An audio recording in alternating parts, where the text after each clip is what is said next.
Ruby, Naruto, Harry Potter, Game of Thrones, the Two Fine Looking Brothers podcast. What do all of these have in common? Ooh, me. Yes. They suck dick. Welcome to the number one podcast on the internet. This is the Two Fine Looking Brothers podcast. I'm here today with my good friend. What do you go by nowadays? I'm going by Jack. My good friend Jack. What about you? I know it's been a little while, so maybe. Yeah, I mean, which timeline are we on here? I think I'd have to say a solid Josh today. I'm feeling a solid Josh. That's good. You always want to be solid and Josh, both, not one or the other. Either both or none. Yeah, you know what? I'd even go as far to say today I am feeling both fine and dandy. That's too much. Too much. You shouldn't. I'm gonna explode. You shouldn't do that. Okay, so this is actually, believe it or not, the 6-month anniversary, or is it longer than that? Year anniversary? I don't know. Last it's one some sort of was in August. Okay, so we'll say like 9-month anniversary of us just not recording a podcast. So we're back. We're better than ever with our season finale. We gotta put this thing down. Like, I mean, we just gotta end it, get it out of the way, get it done with. So we thought let's just get it over with. Yeah, and despite being 10 months since the last episode, I have nothing to talk about. Nothing has happened in the past 10 months. I feel like I have so little to talk about, yet so much has happened since the last recording. I believe the last time we recorded the podcast, I was still living with my grandparents in Long Island. I had just moved to New York and started working and was staying with my grandparents. Since then, not only did I move into the city, get an apartment in the city, and live in that apartment for a very long time. Since then, I have left that apartment and moved into a different apartment, which I am in now. So I've had like multiple major life shifts since the last time we recorded. But yeah. Actually, I don't remember what I was doing at the time of the last episode, but it's entirely possible it was before I moved to Orlando, and now I'm moving away from Orlando. So we almost missed that entire period of my life. Yeah, it's interesting when you have a weekly podcast and don't record any episodes. When was this podcast ever weekly? We interrupt. We got a sponsorship message today. Today's sponsor of this podcast is Fiji Water from the islands of Fiji. They were on sale. It was a 6-pack for $5 at Walgreens, and I was like, I'm gonna be a fancy boy today. So I'm on my second bottle of Fiji tonight. How does it taste? It tastes like the teat of Mother Nature itself. That much better. It's not a good water. Honestly, I put it like that's what we need. That's the tier list. Water tier list. Bottled water tier list. I'm drinking Publix purified water. It's some of the what best would you water. Put it on the tier list. It's solid A or B. Okay, I'd put my tier rankings are God tier, high tier, mid tier, and either I'll sometimes throw a low tier in there and then shit tier. What's your number one favorite water? I don't know. I mean, Aquafina is pretty great. That is what would you say your number? Probably the most retarded thing I've ever heard in my entire life. What would you say your number one water I would put Deer Park as number one. Have I ever had Deer Park? What does the bottle look like? It's green. It's got a deer on it. Let me look it up. Dasani and Aquafina are pretty high up for me. Deer Park water. I don't think I've ever had Deer Park. I don't recognize it. Is it like a regional one, or is it everywhere? I think it's like Northeast U.S. Well, it's from Texas, but like that's the only place I've ever seen it. Poland. It's like how Wawa is like a northeastern chain, and it's like extremely rare in the Northeast now, and it's like only in the South. Poland Spring is also good. Also, maybe Poland tied. Spring is okay. But you like Aquafina over Poland Spring? I'd say so. Yeah. Okay. I like that. It's like, I don't know. There's like a certain type of water where it's like, I'd say Dasani and Aquafina, where it has like a different kind of taste. It's because they. You know why? Because they put like. Yeah, it's because right? Dasani is owned by Coca-Cola and Aquafina is owned by Pepsi. They're made like soda. But they're just fucking water. It's not like it has like calories and sugar and shit in it. It's only got 50 calories. It's diet water. It's water zero. There is zero water in it. Oh shit. We can't upload this podcast. Why? Because if we were to upload this, I think her career would be over. Nah. Just some stunt water. What? Listen, I don't know what this guy's talking about. Let's just move on. Let's not dwell on how stupid he sounds and whatever the fuck he's making up out of his ass hole. Let's talk about. I'm just joshing you. I'm just joshing you. Well, I'm just zacking you. That's offensive. Anyway, this is the number one video game podcast on the internet, and I, for the first time in a while, I bought a video game today. What'd you buy? I bought a Crash Bandicoot Insane Trilogy for the Nintendo Switch. I went out this morning and I'm like, I really want this game, and I went and I bought it, and I came back and I've been playing it. And how is it? I've been listening to Creepy Old Crips and Cockcasts old Creepy Old Crips and Cockcasts while listening to it while playing, because those are the two best podcasts ever. And yeah, and I've been playing it, and I've come to realize something about myself. What is it? I do not have depth perception. I know. I know that.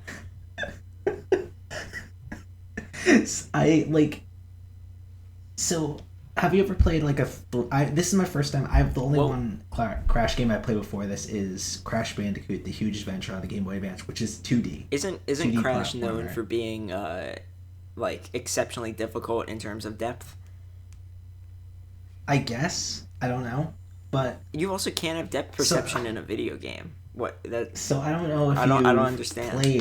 I don't know if you've played Crash Bandicoot. I have not. Like the originals. I've not played any. So this is my first time playing the originals, and a lot of the levels are like, I don't know how to explain it. You're walking forward into the screen. Mm-hmm. Does that make sense? Yeah. Yeah. So you're walking forward, and I have such a hard time determining like the actual depth of like a gap that I have to jump over. Like, I'll jump and I will just miss the edge like 50 times, and I'm like, I don't understand what I am missing here. But like, okay. Like, I am literally like disabled when playing this game. Okay, first, I feel like I've heard this before about Crash, and I think this is a relatively common thing. I've never heard it, so I'm glad to hear that. But also, like, if you miss a jump the first 49 times, why are you not going to jump farther the 50th time? What do you mean? Like, you don't learn from your mistakes? That you fall, that you like do the same thing. Of course I learn. Of course I learn from my mistakes, and I do it eventually. I've progressed. Congrats. The game, but when I say 50 times, I'm exaggerating. It's like 3 or 4 times. But Yeah, it's just like it's a fun game, but it's like what's going on here? Anyway, that's my review of Crash Bandicoot Insane Trilogy. I played it for like probably like about like an hour. Um, yeah, I mean, I don't know. It's 3 games, so it's probably worth it if you like Crash. Um, this is the most like milk toast like garbage review of a game ever. I don't. I'm IGN. I played it for an hour. 7.2 out of 10. It was okay. It was okay. But you know, but what I was getting at earlier, what wasn't okay, what was actually incredible, are I've decided my 2 favorite podcasts, both tied, both from like opposite ends of like the YouTube world, are the Creepy Old Crypt podcast by is the Creepy Old Crypt a podcast? Yes, it's a video podcast. I guess. Okay, Creepy Old Crypt and the Cockcast. Both have very different appeals for very different audiences, and both are my favorite podcasts of all time. I got a question. Sure. What's so good about the Cockcast that makes it the best podcast ever? It is so funny while simultaneously being like an actually genuinely interesting look into like the female experience.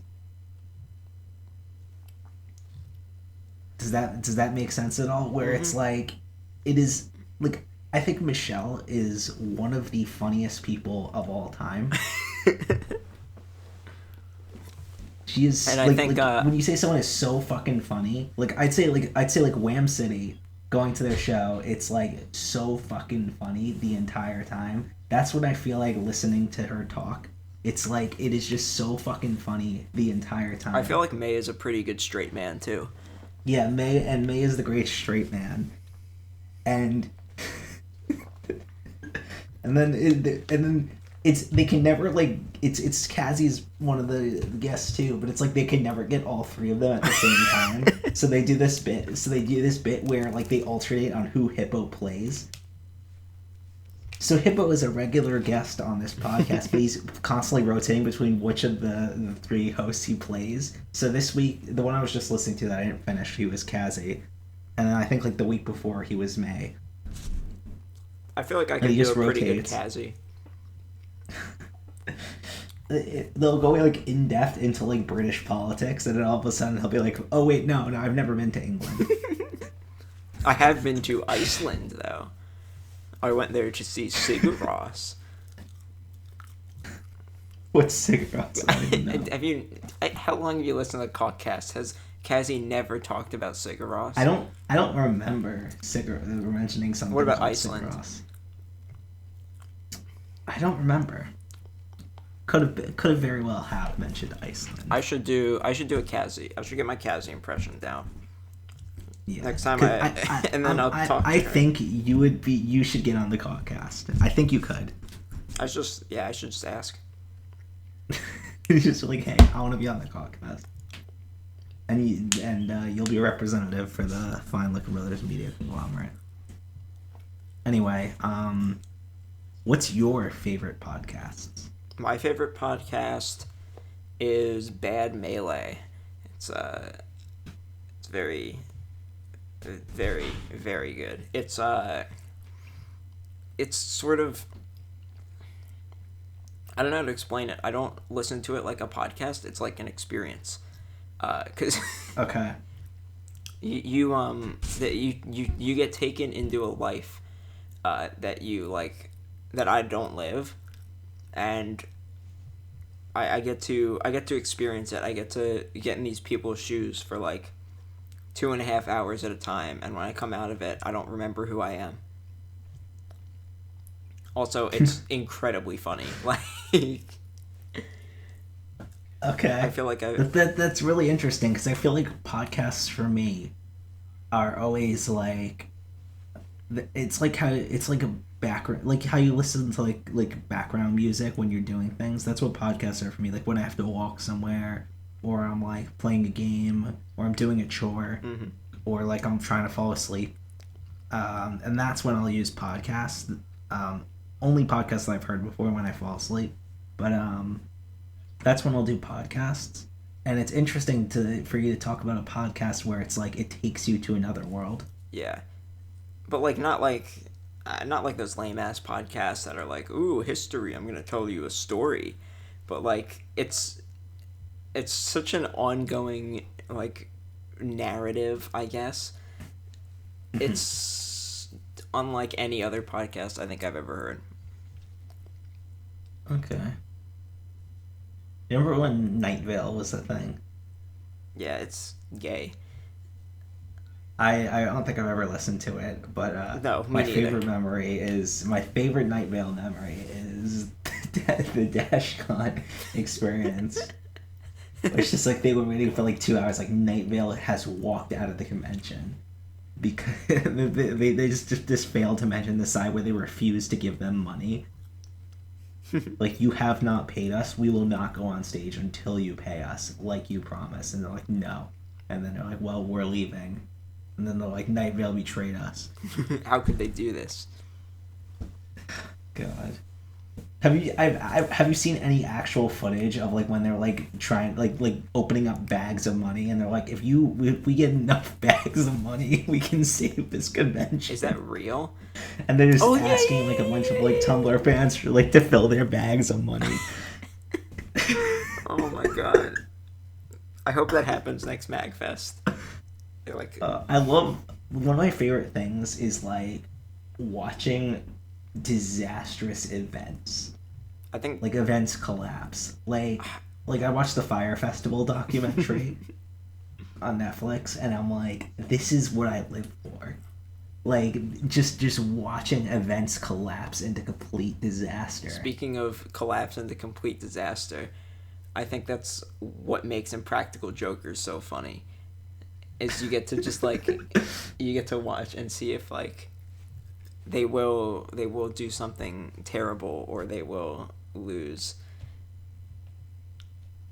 And if they lose, It could be it worse. brings them to an even more terrible situation.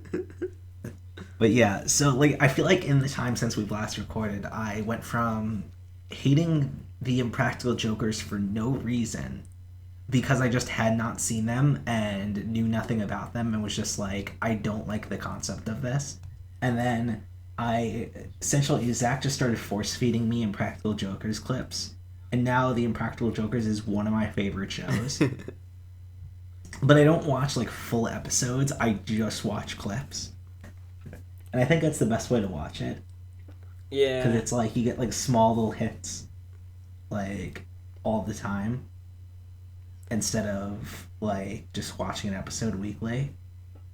I should sit down and actually watch like full episodes. I haven't done that in a long time. Yeah, I think they put season 1 on Netflix and I tried watching it straight. And it's really funny because they look so much younger. Yeah. They're little baby men. Ooh, little baby. Good. What would you say is the best Impractical Jokers clip? Probably like the name game, I think. Which one is that? The one with Uncle Boobs. Where they Doesn't ring a bell for me. I've all not they seen do it. is they have a folder of names and they have to say all the names without laughing. I don't think I've seen it. Really? Yeah. Watch it, it's really You gotta funny. set it. I'd say my favorite is when they're at the it's like some like, was it like a Chinese festival or something? And they're like honoring like this dead musician. I just watched that one. It's so good. That is all I'm gonna say. But it was literally, I could not breathe watching it. Oh god.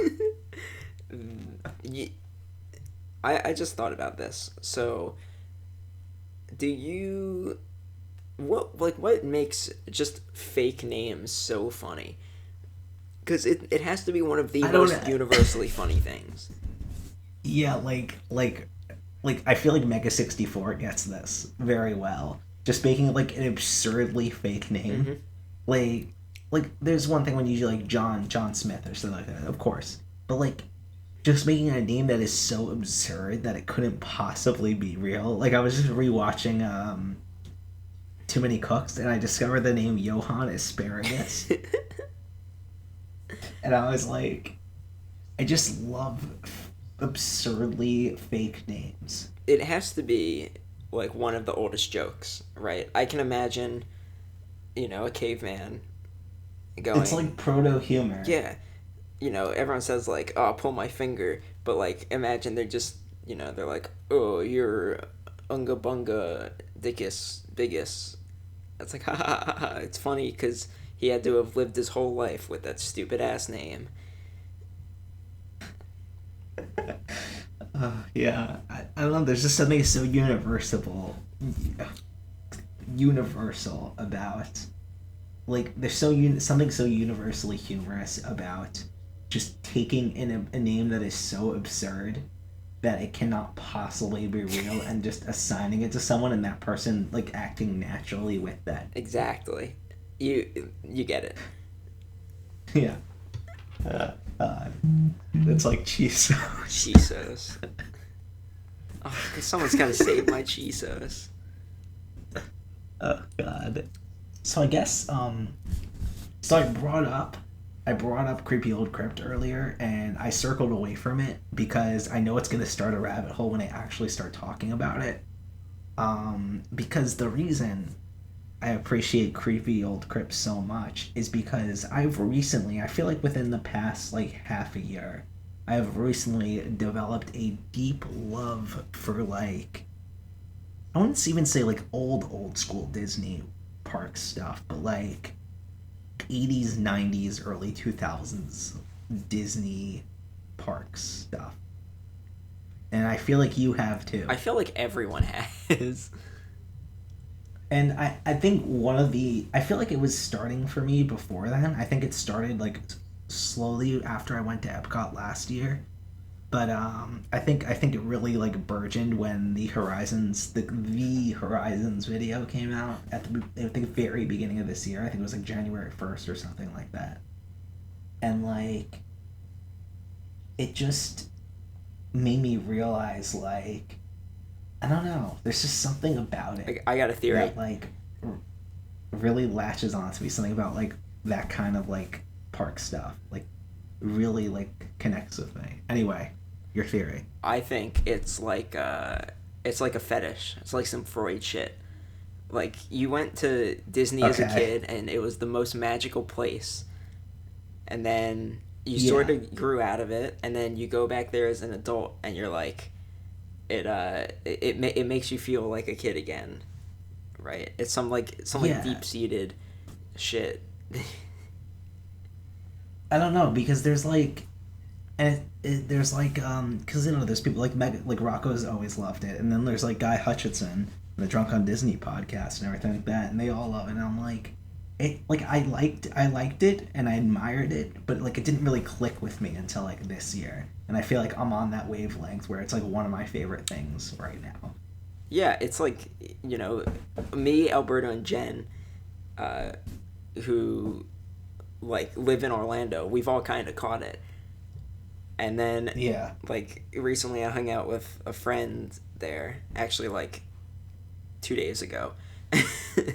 Recently. Yeah, very recently. And he was into it too. Everyone's into Disney. I don't know why. Yeah, and it's not even the movies. Like, no, the movies suck. Yeah. No. For me, like Disney, it's like the movies, it's like some of them are good, some of them are bad. Who cares? Like it's like any other movie studio. I mean, Pixar usually is above that, but like Disney owns Pixar. Disney, some are good, some are bad. Yeah. So.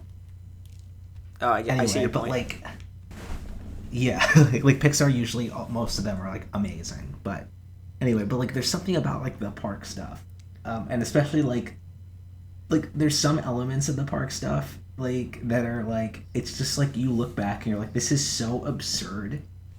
How like it was such a in time in place thing, like Ellen's Energy Adventure, like.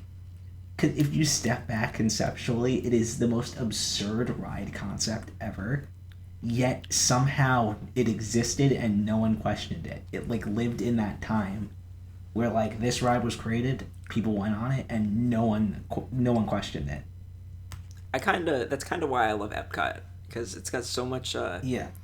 so much, it's like almost educational, which gives it Yeah. I don't know how to say it, but it's some sort of feeling. It gives it a special feeling to me. Yeah, and I feel like I don't know, but like I feel like I've like watched a bunch of videos about Horizons and watched like ride throughs and been listening to the music and stuff like that from Horizons, and there's something about it where I'm like, why do I care so much about this educational ride that closed before I was like right when I was born? Like, does that make sense? It's No, like yeah, like, I understand. what is my fascination with this ride? Like, I don't know. It's some Freud shit. It's weird. I swear to God. Because like I cannot explain it, but it's there. Yeah, and I feel like that's why I've loved the Creepy Little Crypt so much. I've been re-listening to the whole series like as I go to sleep at night, and it's like it's great because it's like these are people that hit that phase a long time ago. You know what I mean? They had this realization and made that like I just made this connection like recently in my life, and like they hit that like years and years ago, and now they're like living the lifestyle of having that relationship, and they're making like a whole podcast in the parks of them talking about it. Like they're on location talking about their memories of this place. And I feel like that's my favorite like type of podcast to do, is where you're at a location talking about that location. Mm-hmm. Yeah. So yeah, that's I don't know. It's a great podcast, and I like that's like that and the Clockcast have been like my favorites lately to listen to. Yeah, I haven't been listening to much podcast recently.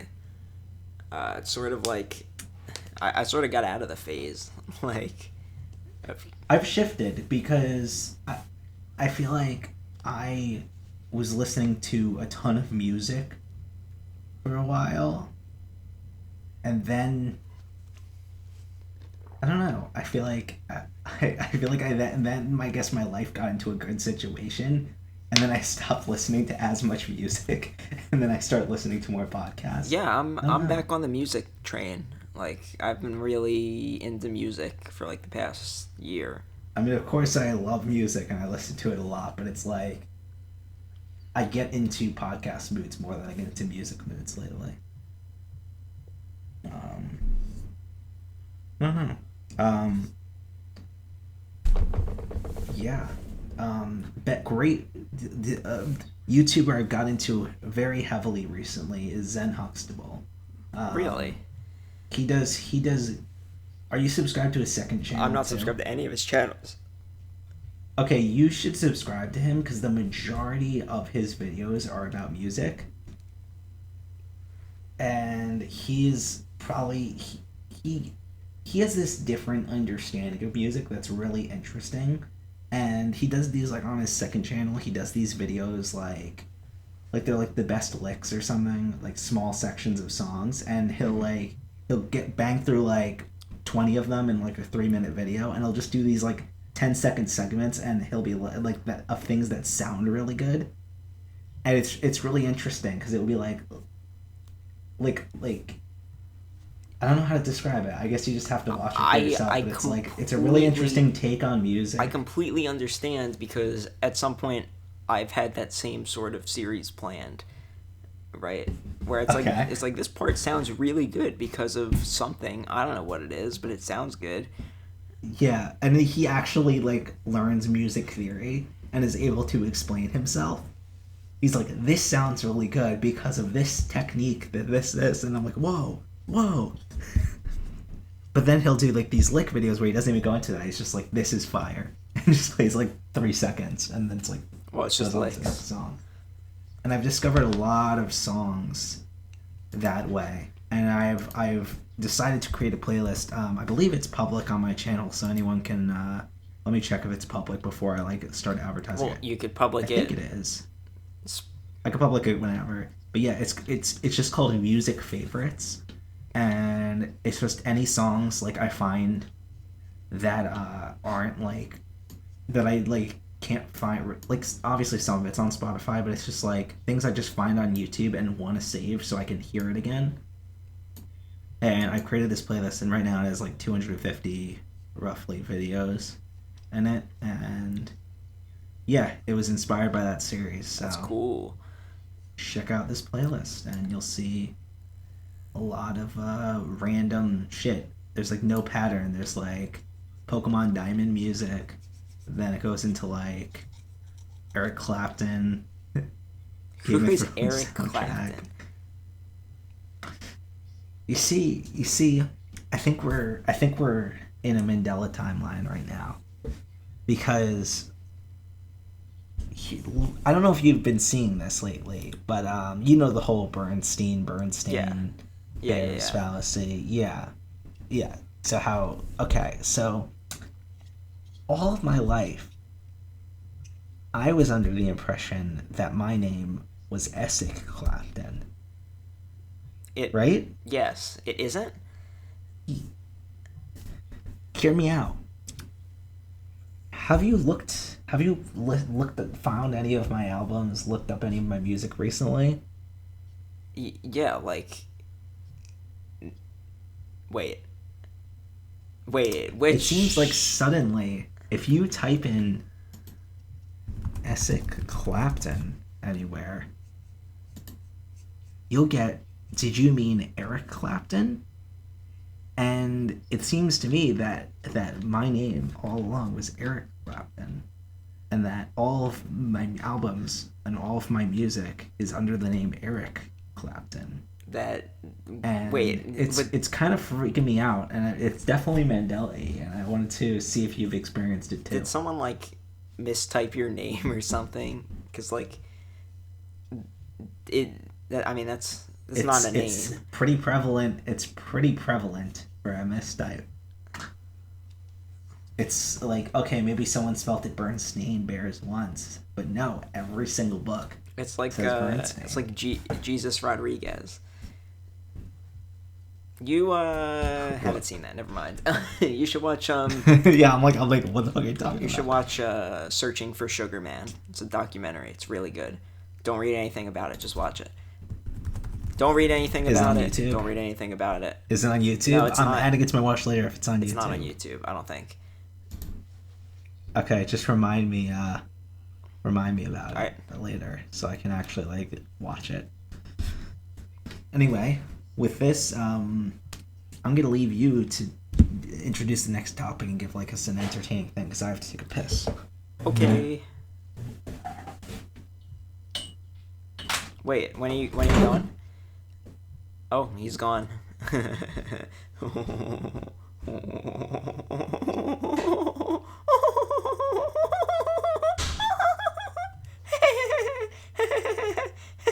Oh, God. So what's up, friends? You really should watch Searching for Sugar Man, or whatever the fuck it's called. It is very good. I don't usually recommend documentaries.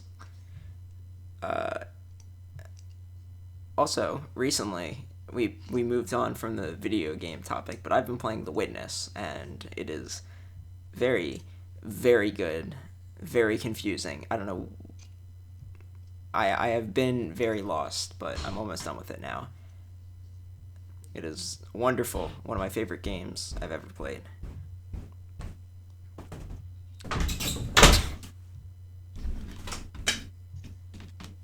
Welcome back. Hello? Welcome back. I don't know. Did you start a topic? Because I had an epiphany What? while I was taking What this. is it?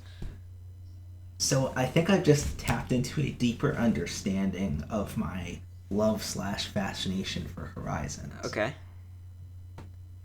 I think it is because it feels like it is, I'm trying to put it into words. It is a ride that people remember that are alive. People experience this in their childhood, and it has all of the makings of a ride that I just would have went on and not appreciated as a kid. and it's just something I would have gone on.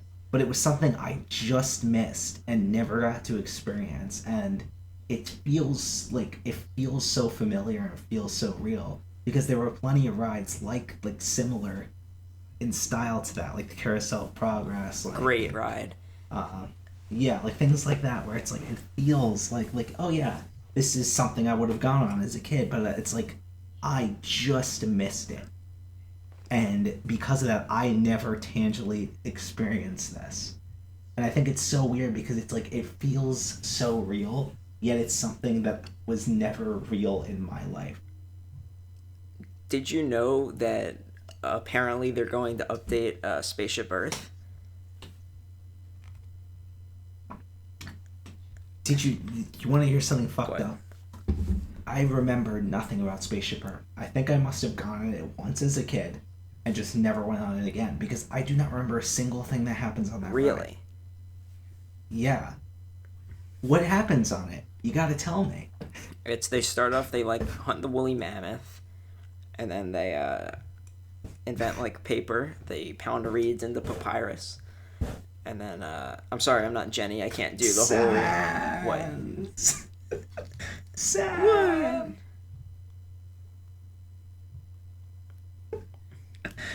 Keep going. Keep Okay, going. and then they start writing stuff down. It's because it's for taxes, and then the Library of Alexandria burns down, and Rome builds the first World Wide Web, and then the Greeks were before that. And then they make the printing press, and that lets them make books real fast. And then you're in like the modern day, and then there's they go to the moon, and It's about like the evolution of communication, right? and then Bill Gates makes a computer, and that's the end. Oh no, what are they gonna update it with? Jack Dorsey makes Twitter. Oh god, I can't wait for the Kim Kardashian animatronic. You're gonna have to get to Florida if you want to go on this version before it closes. Yeah, I know. Fuck. When's it closing? I have no idea. Fuck. I'm gonna get to go on it probably one last time before it gets updated. I am probably going to plan a trip at some point, like probably next year. Just wait till everything dies down to see Galaxy's Edge. But I don't think it will last. You don't think Galaxy's Edge? No, will I don't last? think. I don't think. Oh, Spaceship you're talking about last until. Oh, okay. You know. Yeah, but what are you gonna do? And what I didn't realize is in Florida, Alberto was saying this. Is this true? Is Galaxy's Edge part of MGM in Florida? Wait, what? Is Alberto was saying that Galaxy's Edge is part of MGM It is, in Florida? Oh, I always just assumed in my head it was part of Magic Kingdom. I guess it's because in California it's part of Disneyland, but yeah, Disneyland is fairly similar to Magic Kingdom. Yeah. And that's another interesting thing to me about this whole thing is like there's like this slightly parallel universe version of the thing I went to as a kid that just exists at the other end of the country that everyone that grew up on that side went to. And it's just like there's slight differences. Well, shit, wait until you find out about Disneyland Paris and Tokyo and Shanghai. Is it the Tokyo one that's like the best thing ever made, or I don't know. Is that like? I think so. There's one in Asia that's like I can't remember exactly. There's like one in Asia that's like unanimously considered to be the greatest theme park ever made, and I can't remember which one it was. What? I think it was Tokyo. It ain't Epcot. I'll give it that. I won't give it that. I will not give it that. It's not Epcot. Epcot is great. Epcot's great. I'm also a huge Islands of Adventure fan. That's a close second to Epcot. I feel like Epcot is the only park that's gotten better with age. Mm-hmm. Like Epcot was just another Disney park when I was a kid, and now to me, Epcot is like this thing that I can't describe. Like, it doesn't. There's rides, but it's not a park. It's just something you kind of walk around in, and you go on rides, but it's like something you kind of walk around in and bask in, and and get really drunk. Yeah, it's great because you get to enjoy childhood wonder while also getting drunk.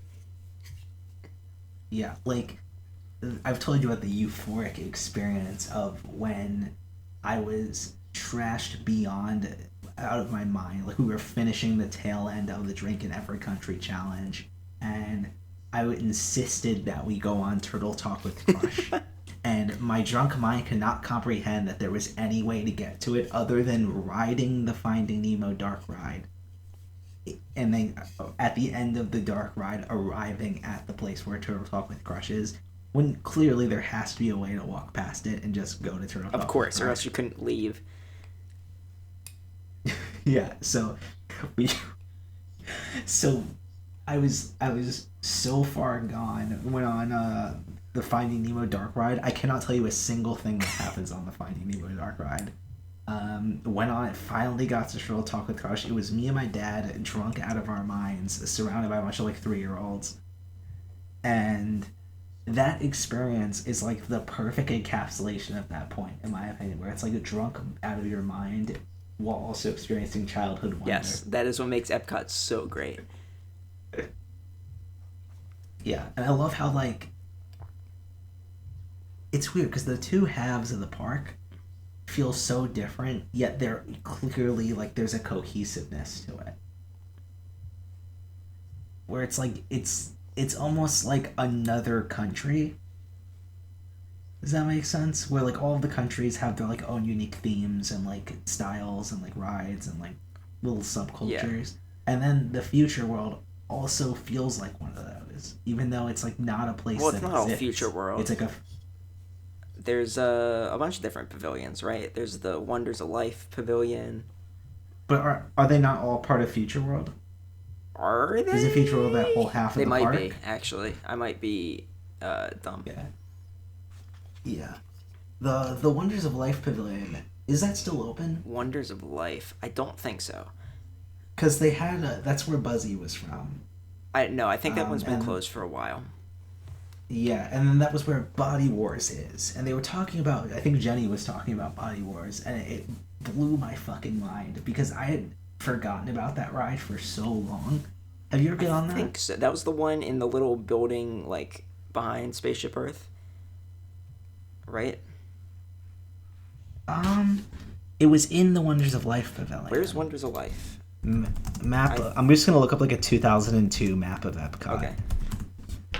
And try to find You'd think I know where all what the names of all the pavilions are. Blah.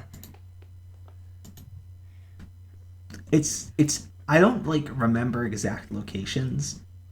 Like, my brain has a map of Epcot that isn't true, if that makes sense.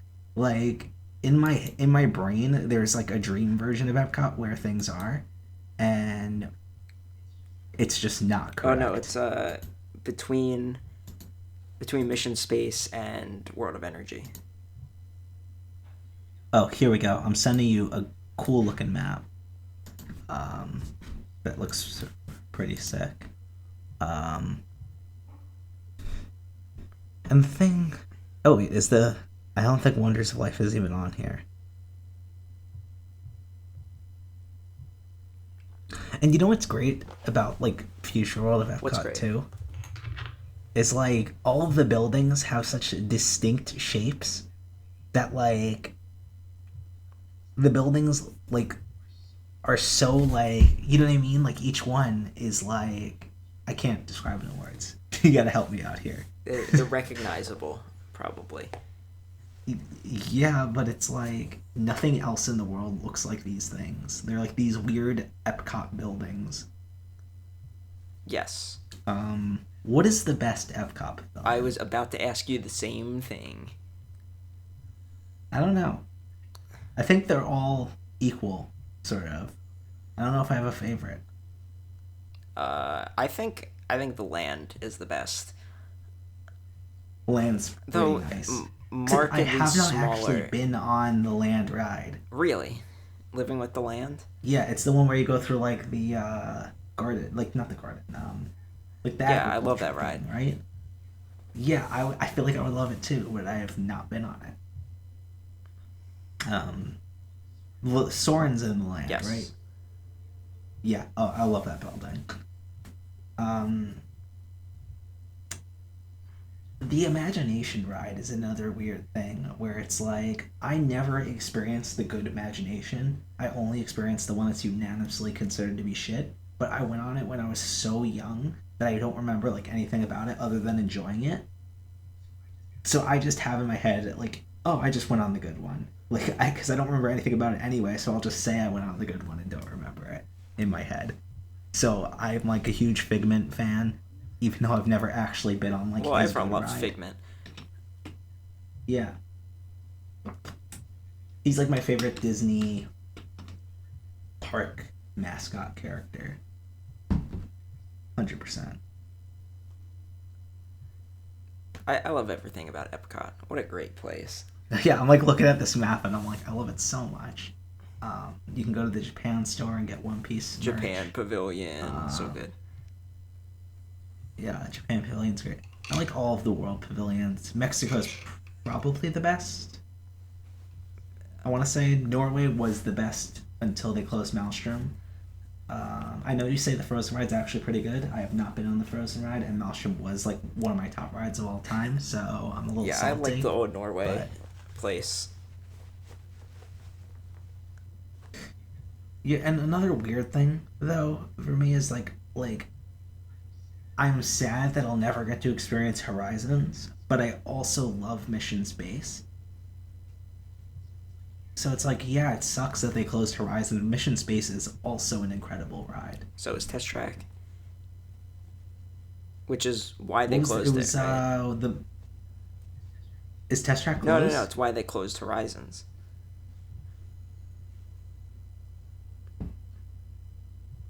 They, What do he you said mean? it. He said it I in the thought- video. He said they closed it because they opened it again because they needed rides, and then Yeah, they made Test Track. I think was Test Track too popular?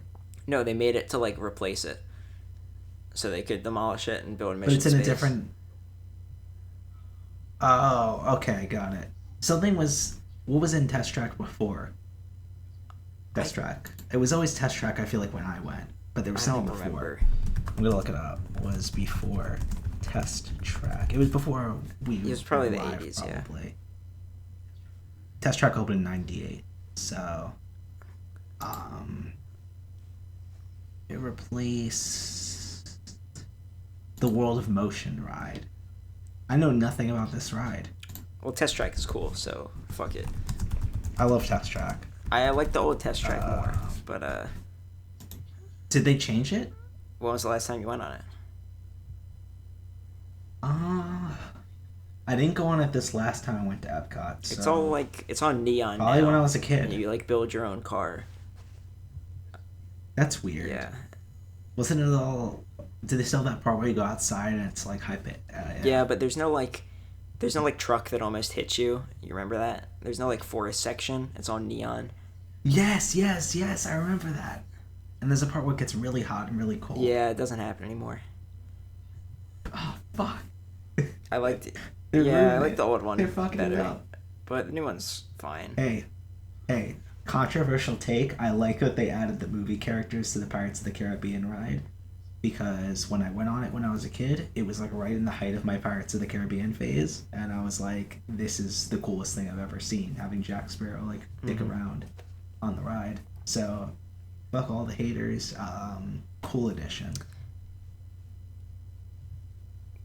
I actually, it's not like that intrusive, right? The stuff that they added, right? He's just kind of But yeah, there. I feel like it's just him like hiding out throughout the ride, and then he. The only thing I agree with Rocco, that I don't like. It's like, the whole point of the ride is that the pirates are bad, and in the end get punished for what they did. And now it's like Jack Sparrow wins at the end of the ride, and he like Well, gets all because he's not a gold and bad doesn't guy. die. He's like he's a he's a what is it, anti-hero? Well, he I don't know. doesn't burn down the town and rape the women. Like, Yeah, that's true. He's That's just- true. He just kind of dicks around. isn't He's he a selfish, good guy but in the movies? He's a heart of gold. Yeah, he's a pirate. He's selfish, but he has a heart Yeah. of gold. He's not burning down villages. He's just trying to find treasure. Yeah. Yeah. So yeah. And yeah. Does that exhaust the Disney I've- topic, I've- or I is there got any one other? question. Have you ever Sure. been to Mark Twain Island? Tom Sawyer Island, you mean? yes. Is that what it's called? I have not. I don't remember it. I know it's a thing that's there. Do you have to take the boat Yes. to get to it? Because I've never been on Oh, the you boat. gotta take. There's two boats. Finally, we went on the actual boat, like the big boat, Oh shit! and it's really Was it? cool. Actually, I can't believe I've never been on that. You know, Yeah. there's a lot of stuff in Magic Kingdom that I haven't been on. There's a lot of stuff in Disney that I've just never been on. Because I went to Islands of Adventure and Universal so many more times than Disney as a kid. So it was like I love Islands of Adventure and Universal, but it's also like I feel like I missed out on a lot of the Disney stuff. Yeah, if you ever go, I didn't get a chance. So I went to Magic Kingdom like 2 days ago, and I was like, I'm gonna do all the things that I never went on, and I did like Yeah. one of them.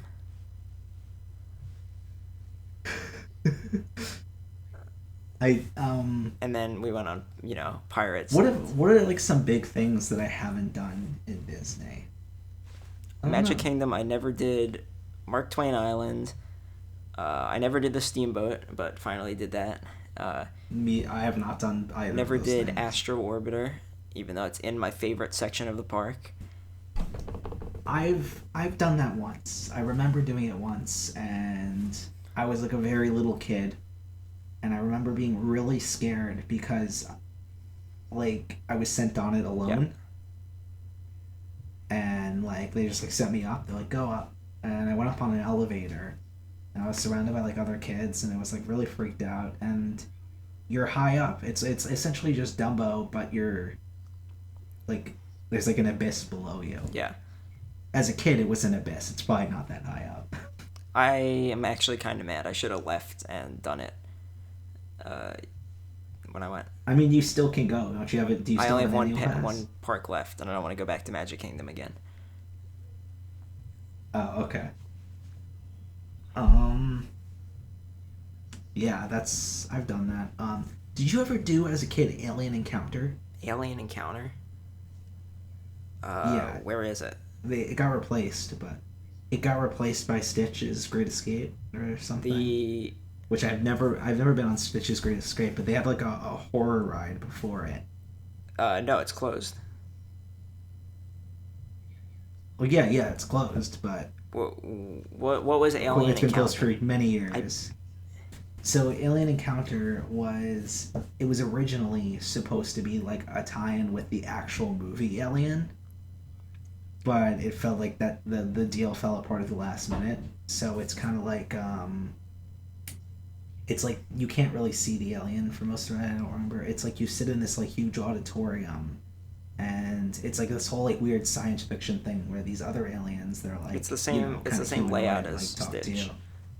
I Yeah, and they bring in like this alien, and it's contained, but it breaks out and all the lights go out, and you're trapped in this room. You're trapped in like these harnesses, like roller coaster harnesses, and there's this giant alien crawling around the room, and I remember being terrified of it as a kid, but it is the coolest thing ever looking back on it. And of course, it got like horrible press because it was too scary for the middle of Disney World. middle of Magic Kingdom. You can have scary stuff in other parks. Yeah.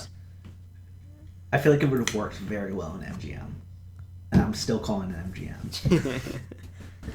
You think they'll ever change it back? There's no fucking way.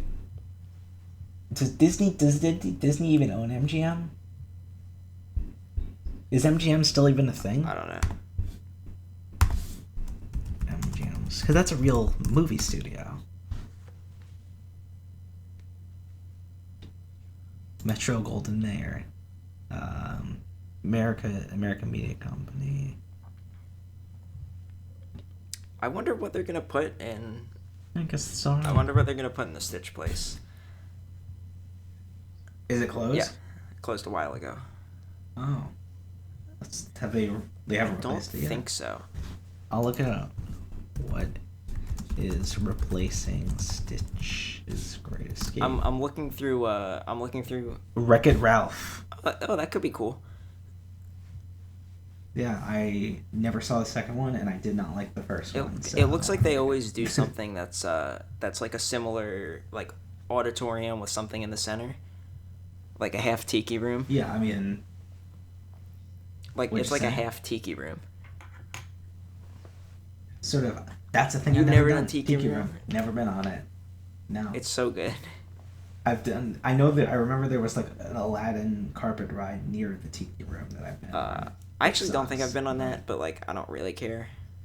It's there's like 5 Dumbos. It's just Dumbo again, but with carpets and camels spit on you. Like, Yeah. Okay. what else have I not done? I don't know. I feel like I've done most of the Magic stuff. Kingdom has too much stuff.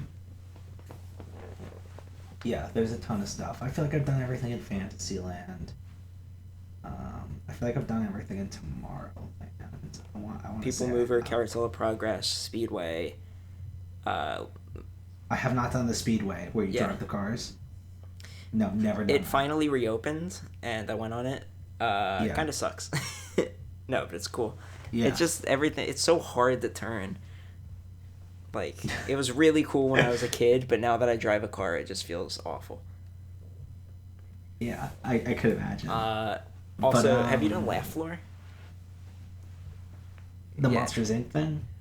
I did it when I was a kid, but I don't really remember. I it just much. went on it. It's like a stand-up show with Monsters Inc. Yeah. characters, right? I feel like that Yeah, sounds I great. just went on it again the other day. I was fucking dying of laughter, because they're like, they do this thing where like, you know, one comedian kind of bombs, but he's like I will read your mind. And he's like I'm gonna close my eyes, just say the number, and then I'll guess it, or whatever. But like, they do this bit where you make like little monster antennas on your head to like beam the information to him. And they're like, Okay. and they had the person in the row in front of us do it, which was like a little girl, and then they're like, brother, do it, mom, do it, and like you could like sort of see me. They like zoomed out, so I started doing it too, and they're like, yeah, people in the row behind you start doing it. They called Alberto Zelda because he had a Zelda shirt. Like Zelda started doing it, and then everyone was doing it. And they kept zooming out and telling more people to do it. And like it was the most zoomed out I've ever seen the camera. I was dying of laughter. It was so funny. Everyone's just like wiggling their fingers on God. their head. That sounds great. Oh man. You ever go on that one in Animal Kingdom, the Bugs Life Yes, one? it is terrifying, and I heard like children cry I remember every time. I went on it, but I remember nothing about. I don't really remember much specific, But but it's like Shrek but bad. I do remember something in Animal Kingdom. There's like a Bugs Life land in Animal Kingdom, right? Like a small Bugs Life land. Is that real? I actually don't remember the layout of Animal Kingdom. They may have closed it. I remember almost nothing about Animal Kingdom, but they may have closed it. But I remember there's like this play area where everything is giant and That's you're cool. a bug and you run around. So it's like a playground, and like your parents are like, go run off. So I'm running around like I was very little kid, and I was running around. I was in this like dark cave, like it was like a cave system with like interconnected like tunnels and things like that. And all of a sudden, out of the tunnel emerges a guy with full Darth Maul face paint, and he goes, "Bah!" And I started screaming, crying, ran away. Oh my god. It's like you remember when Alan Resnick was wearing the Darth Maul Yeah. face paint. Yeah, it's exactly like that. And I ran out screaming, crying. And my friend's All right, like, hold "What's on. wrong? What's I'm wrong?" gonna And I'm take a like, piss. There's a monster in there." You regale your tales of Disney. I'll be right back. Sure. Okay. So Animal Kingdom's an interesting park where it's like I really like I vaguely remember the rest of it, but I really only remember one ride, and that is Expedition Everest. Because Expedition Everest is one of the best rides ever made. It has the best build up where it's the kind of line you want to have to wait 2 hours on. Because there is like so much depth and lore in the queue. Like you go through this like old shop at the bottom of, is there a word for bottom of the mountain? I don't know. You go through this like old shop at the bottom of the mountain and there's like these weird like depictions from like different groups of people and different tribes of the abominable snowman that lives, this is what it's called, or the Yeti, I don't know. Whatever creature lives on Everest in lore of the real world lore.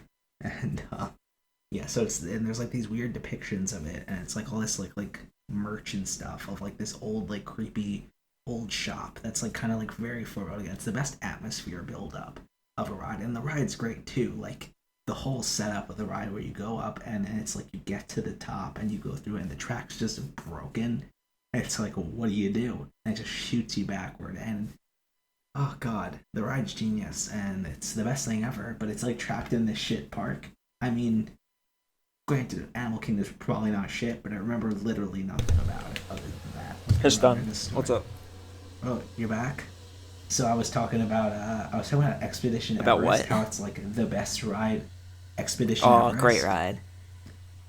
How it's like the best ride ever, but it's trapped in like the most forgettable park ever. Like I remember almost nothing about Animal Kingdom other than that ride. Like I cannot tell you the layout of Animal Kingdom. I cannot tell you what things look like around Animal Kingdom.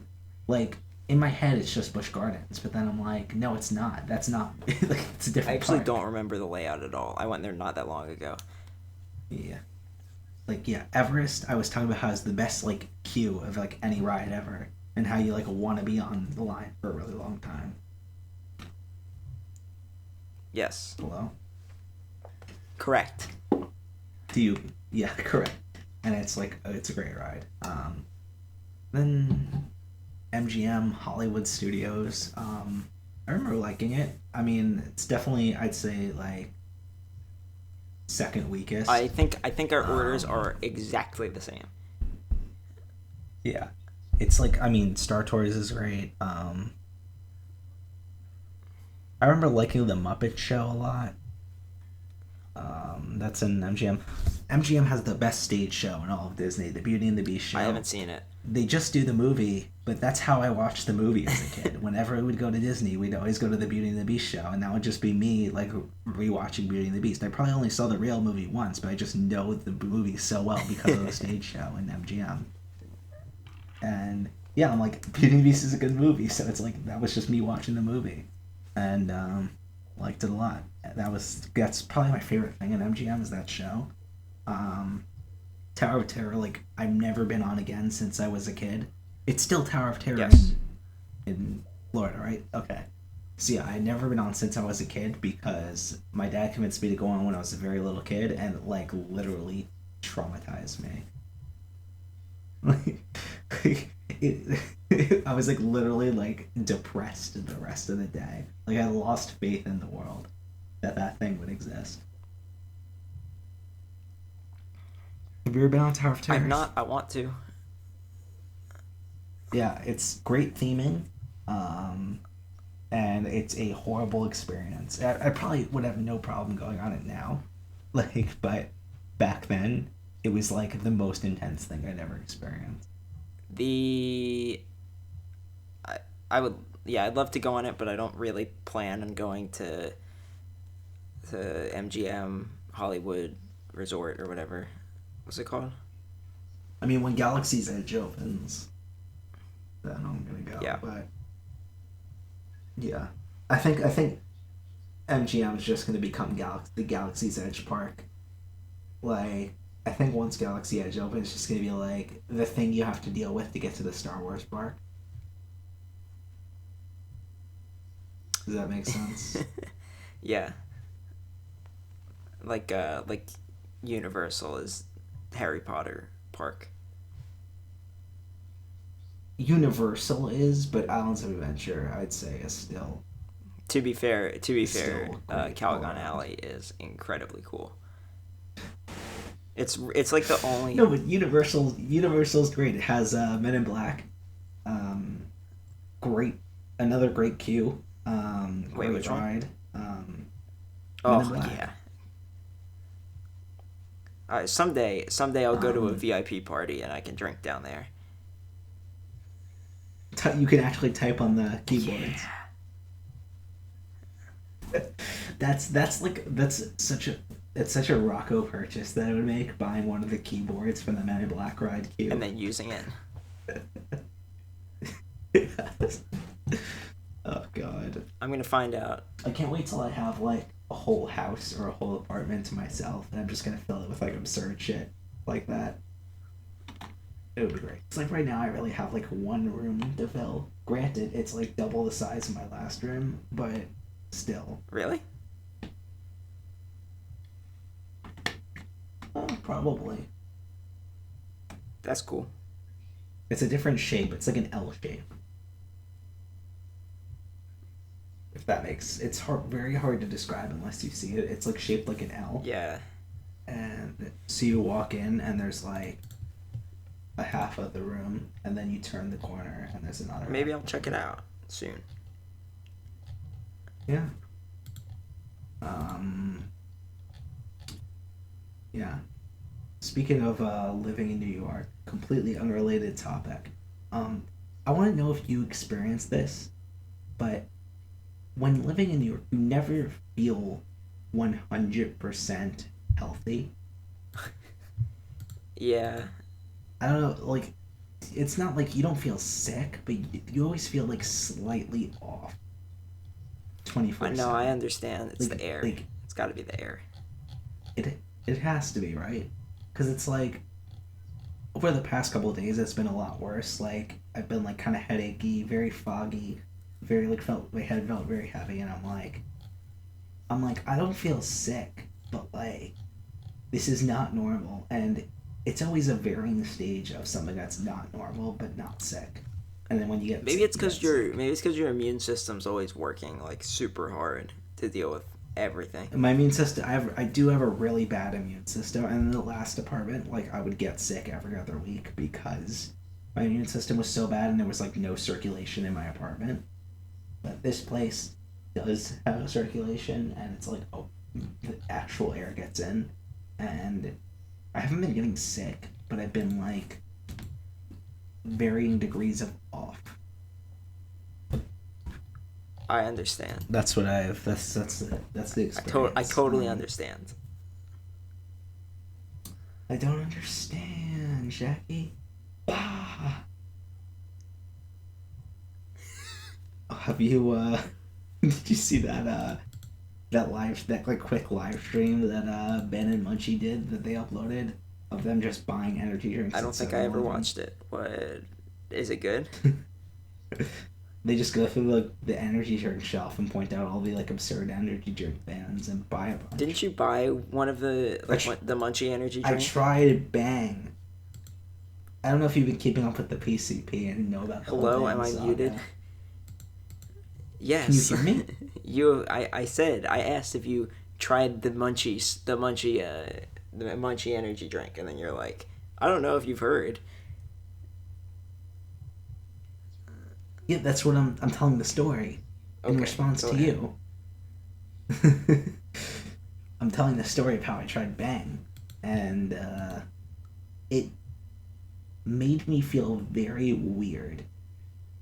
I feel like there's these like I don't know if you've been to 7-Elevens recently, but there's like these new wave of energy. Like the old guard's still there, but there's like a new wave of energy drink brands that are like popping up every like week.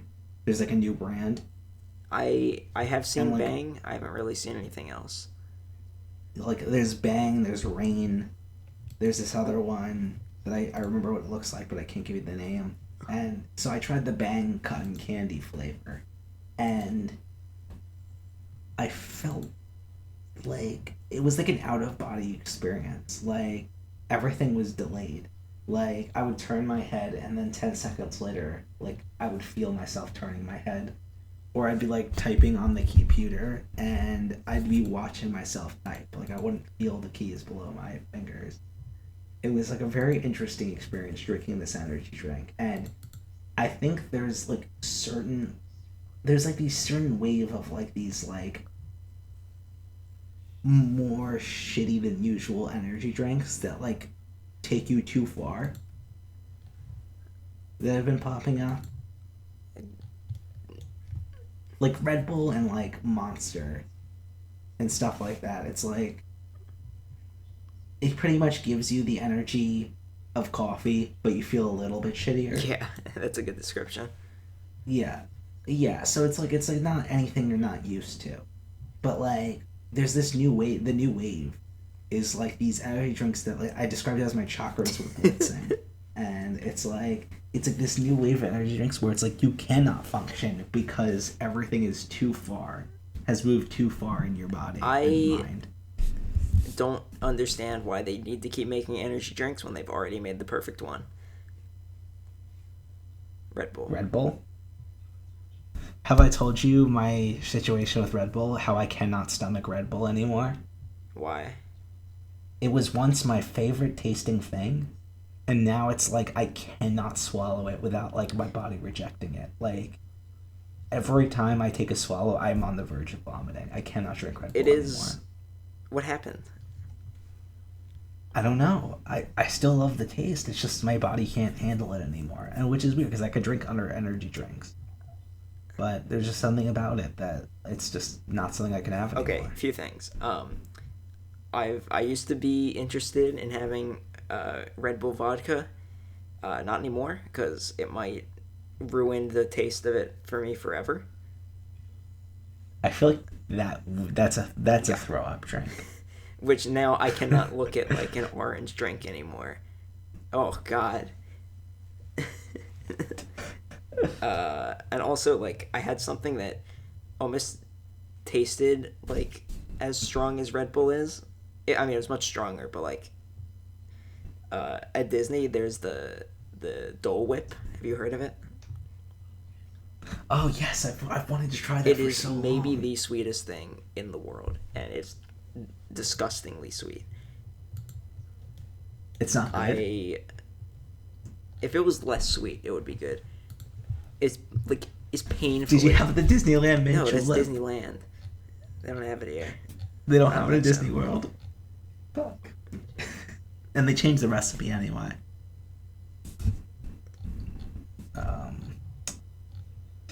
But yeah, energy drinks are interesting because it's like I want to try them all, but I just want to try them.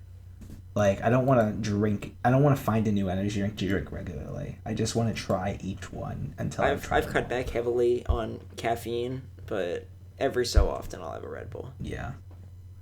I was, for a while, I had to quit energy drinks like fully, and then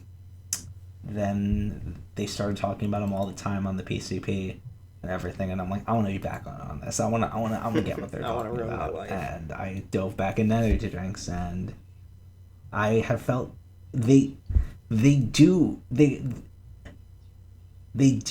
you feel worse. Coffee makes you feel better when you drink it. Like, there's no really negative side effects of drinking coffee. You only get positive. Well, when you drink an energy drink, it's like you do get the little boost in one sense of everything, but everything else, it's a trade-off. You get the boost of, like, what coffee gives you, but then you get everything else, you just feel worse. I feel like it might be that... It might be that, like... So when you're doing an all-nighter, what do you do? I don't do all-nighters anymore, but when I used to do all-nighters... But, like, if you're going to, you have an energy drink, I'd usually, not coffee. Yeah. I feel like it's like the association of your body with doing an all-nighter with energy drinks. I guess. Yeah, something like that. You just feel worse. But, Highball energy drink. Highball's it's an all-natural, organic energy drink. Highball is my favorite energy drink because not only is it hands down the best tasting, like every flavor tastes 10 out of 10, like so fucking good. It doesn't give you the shit. It gives you the feeling of you're having drinking a coffee. It doesn't like make you feel horrible.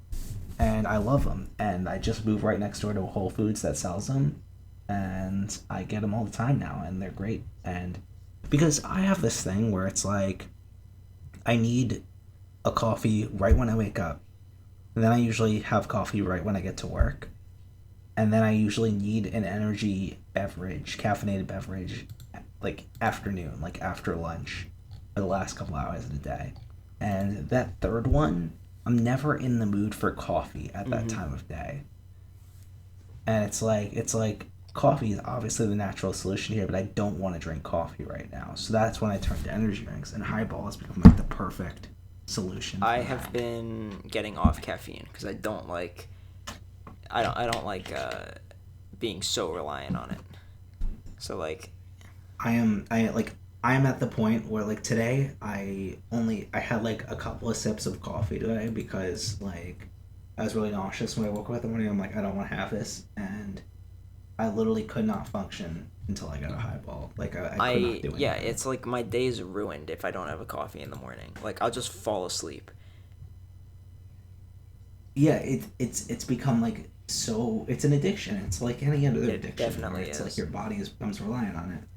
Like my body chemistry, in order to work properly, needs coffee. However, coffee isn't bad for you, so it's not something where I'm like, okay, it's not like smoking where I'm like, okay, I need to quit this. Like if I drink coffee, nothing bad's gonna happen to me. So I'm gonna keep drinking coffee. Yeah, I've cut down to like 1 part caffeinated and 2 parts decaf. Okay. Yeah, and this is not meant to shit on you for good coffee. I think you're doing the better thing than me. I'm worse off. No, than it's you. hard. I had a decent sized coffee today, and I still have like a caffeine headache. Yeah, and also the annoying thing, if you go too long in the day without having it, and then you finally get it, it doesn't help. It's like you need to do it by a certain time, or else your day is ruined regardless. It's like not a reversible route. I should get off coffee. This has been like an eye opener. Like it really is fucking up my days. I love coffee. I'm not gonna do it. So yeah. Anything else been going on? Not too much. I'm trying to think. I feel like a lot has been going on. I didn't want to touch the Game of Thrones subject. Well, because I don't give a fuck, and I'm not going to contribute anything. You don't give a fuck. Yeah, but if you want to learn about the Game of Thrones situation, check out my channel, Professor of Thrones. I'm a hot shit YouTuber. Go watch it. It's a channel. I still have not made my final analysis because I have not been able to watch the episode again. I can't do it. You gotta say something to convince me to just do it and watch the episode. I think I'm gonna try doing it tomorrow, but I can't click play on the episode. How does it feel to have every piece of media you like slowly ruined and no longer enjoy anything? Because that's how I'm feeling. I did that bit at the beginning of this podcast, but think about it. Like, Gurren Lagann I was able to consume the whole thing all the way through, and it's not that long, so there was no chance for it to get ruined. It's But every series that I have started and has become my favorite series as it was ongoing, other than One Piece, which hasn't yet fallen apart, every series that I've started and it has become my favorite series of all time has fallen apart. It's actually depressing that you can't have something that is both airing for a while and also is good all the way through. Okay, I don't know if you've had this experience, and I feel like you hit it a lot earlier than me. But I don't know if this is just part of getting older. It could very well be. But so much more things lately have just gotten, like, in the past couple of years, have just gotten away with being absurdly, unreasonably bad. I And I feel like it's so much more prevalent than it ever was before. And I don't know if this is because I'm older and more like media savvy, but do you agree I with me? totally agree, and I mean, I know there's the effect of like, yeah, you were a kid when you saw things and you didn't really care about flaws, but like, it's hard to find things that are like good. I guess my tastes have like The developed. media landscape has, yeah, I'd say that's the same thing for me. Like the media landscape has shifted so much in my eyes to where like like 2 years ago, the Justice League movie came out, and everyone was just like, yeah, it wasn't that great. Some people liked it, some people didn't like it. But something that's when it really hit me that it felt that I feel like I was the only one that saw it this way, but to me it felt like they were just released an unfinished movie. Like it felt like they put out into theaters a movie that was 75% done.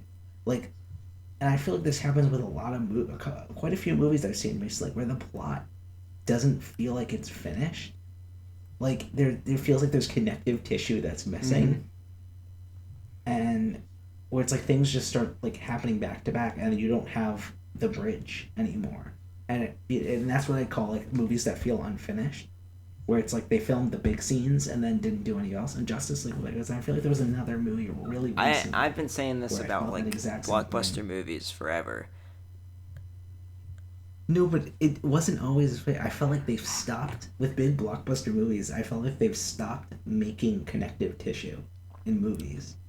I hmm, What is it called? What's the word for things that happened in between the big set plot. pieces? No, but not plot. Like there's a story, but like for example, um,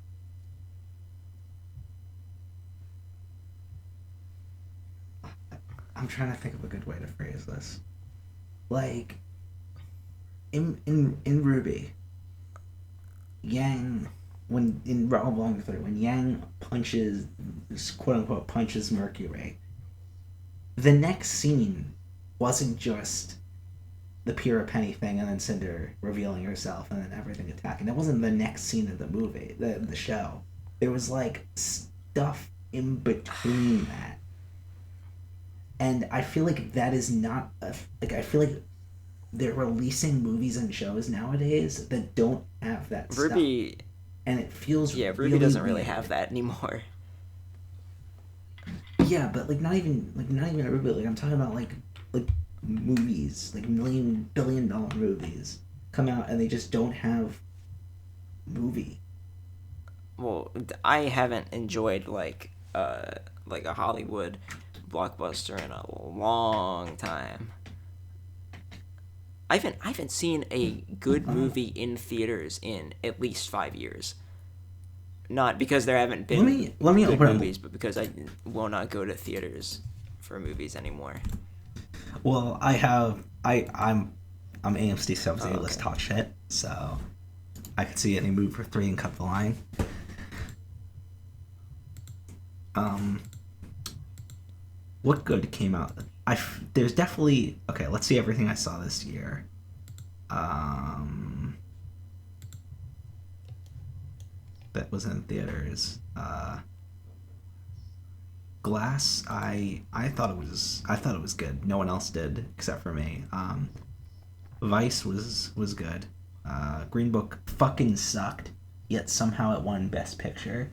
No, no, it didn't suck. It was just a nothing movie. Like there was nothing there, and somehow it won Best Picture because it like crossed off every Oscars checklist thing.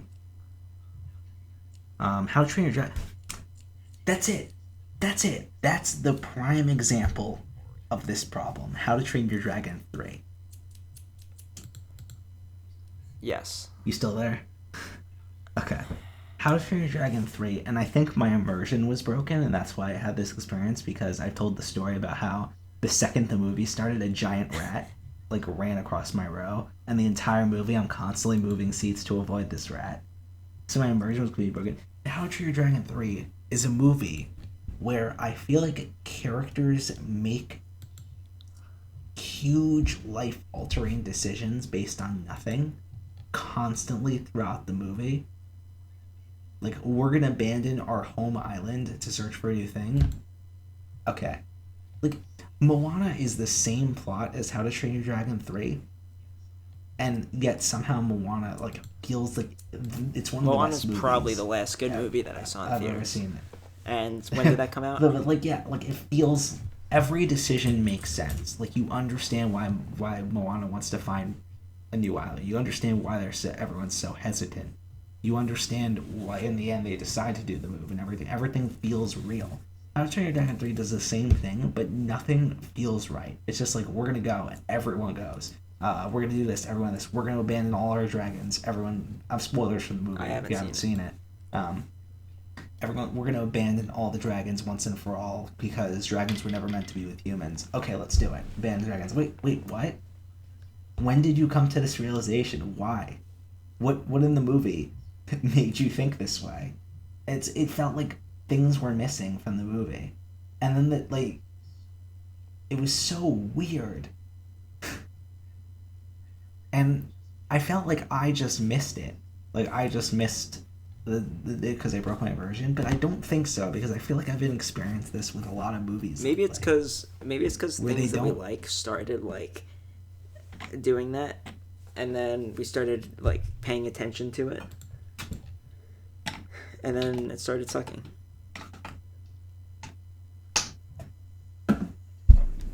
I just think about the last season of Game of Thrones, and I'm like, how did this happen?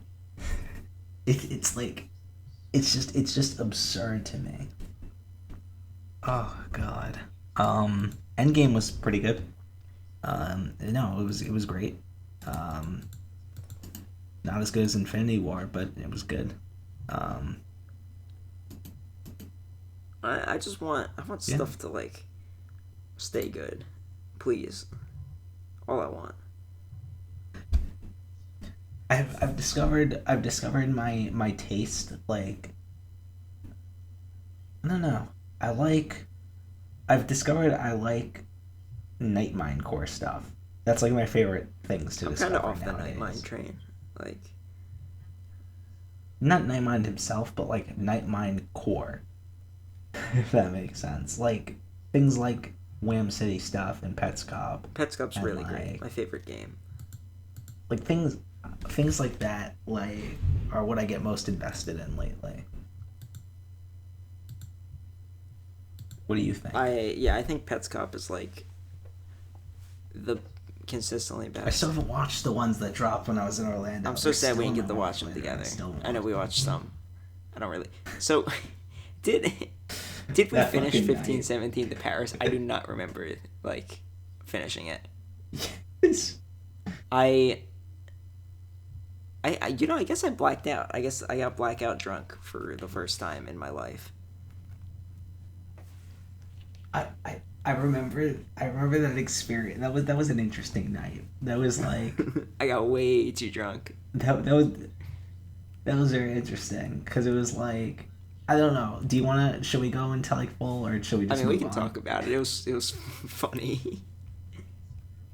Okay, so we were all drinking, but very early on into the night, like, I'd say toward the beginning of 1517 to Paris, I got to the point where I'm like, okay, I don't feel that drunk. I'm like a little drunk, but like, I don't feel that drunk. But I feel nauseous. So if I keep drinking, I'm probably gonna throw up. So I'm gonna stop now.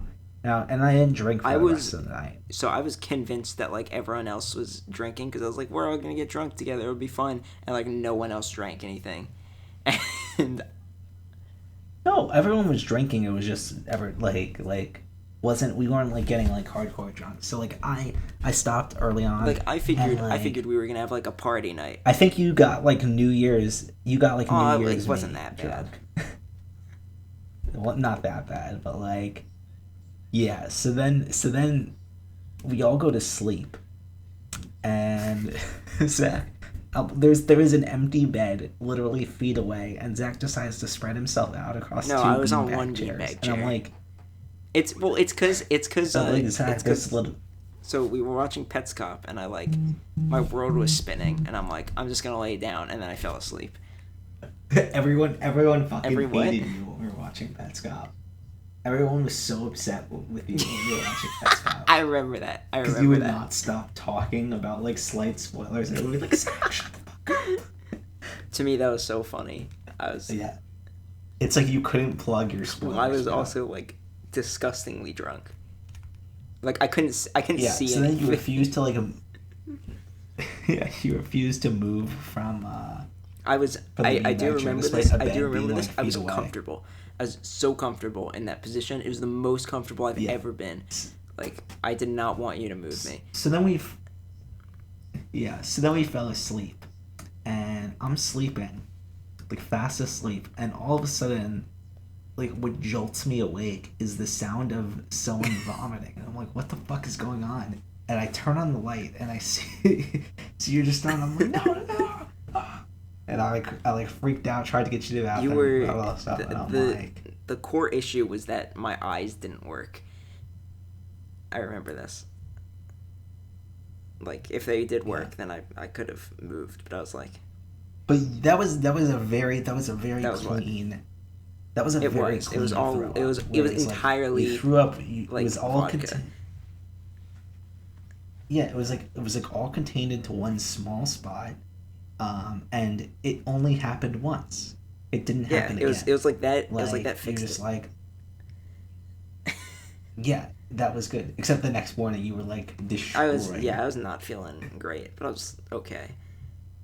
Yeah, we got breakfast, and you seemed fine then. So we're like, okay, let's go to the mall, and we went to the mall, and we're at the mall, and I'm like, we need to. Take I was just like, he I is was just going like to hungover die. as shit. Like, it was.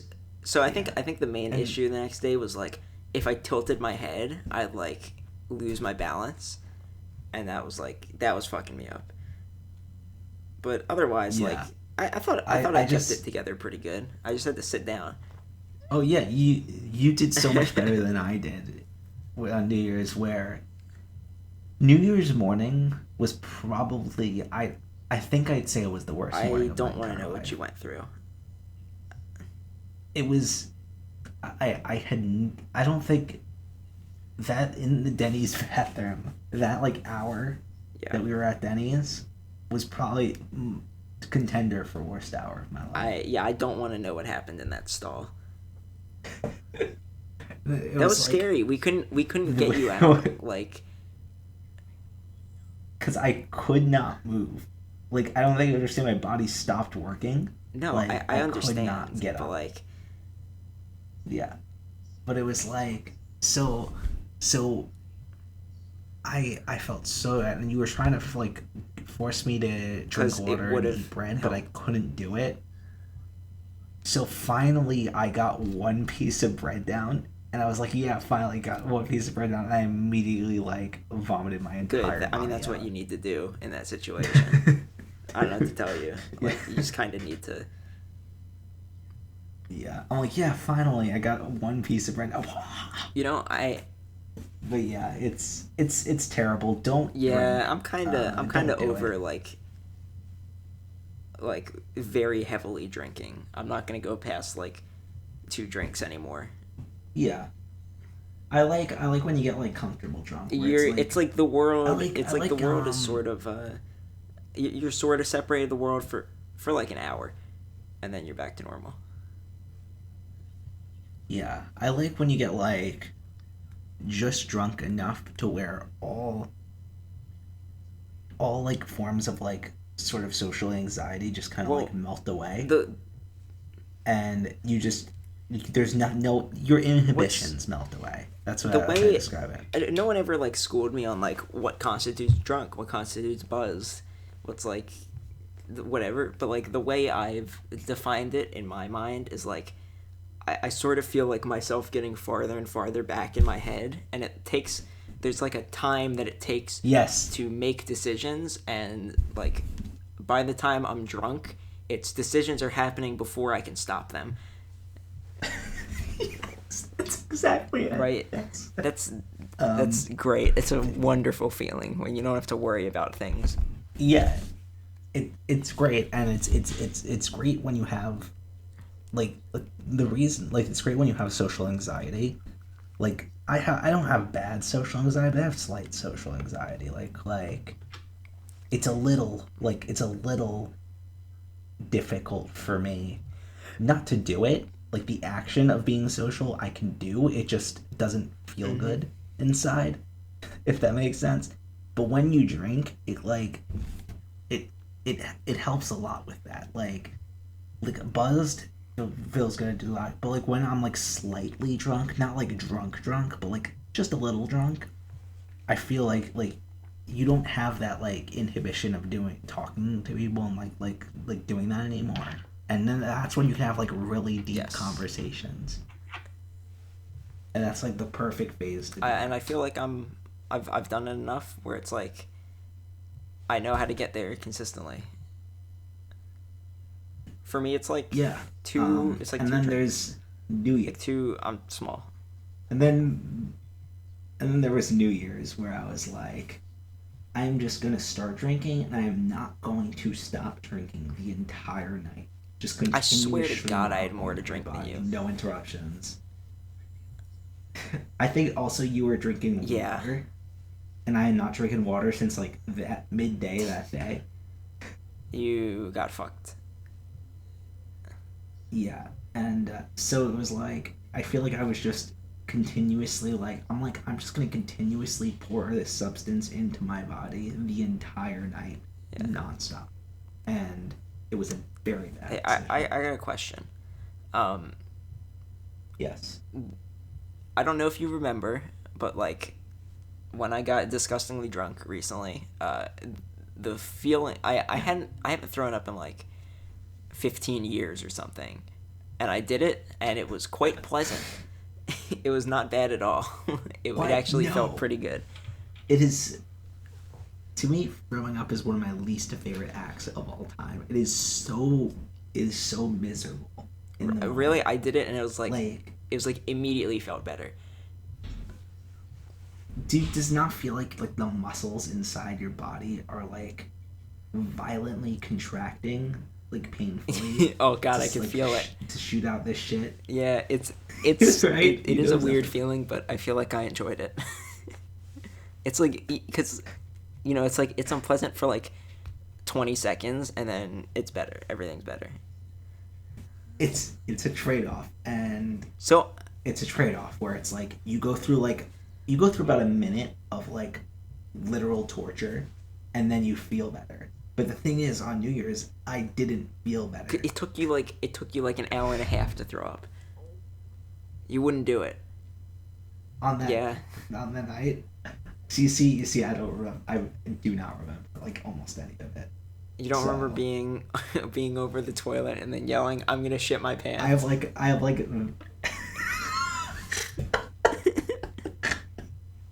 remember that feeling where it was like it was like my muscles were weakening. So it's like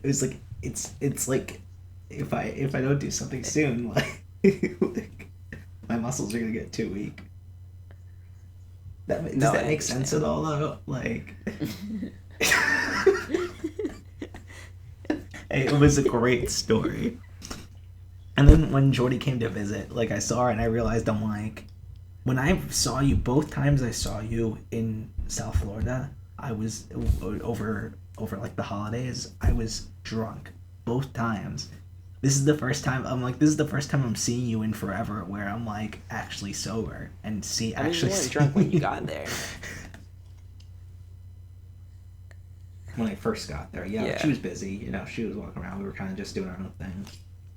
But yeah, when she visited me, I'm sober. And then we got really drunk at Shot for Shot, and we went out with the Shot for Shot people after, and then we didn't leave like the bar until like 5 a.m. And then I had to take. We were both drunk out of our minds, but I was a little less drunk than Jordy, and I had to take her to the bathroom in Penn Station at 5 a.m. Oh no, how'd that go? Hey, apparently I had no fear. I remember doing this because when your behavior when you're really drunk and your actions, your decisions come before your brain processes them.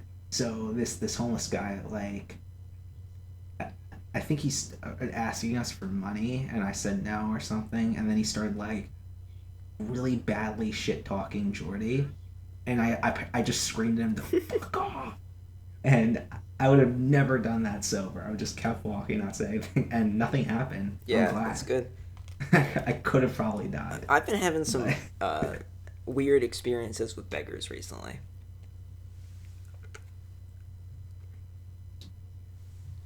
Let's hear They in Orlando, they're like pretty aggressive, which is weird.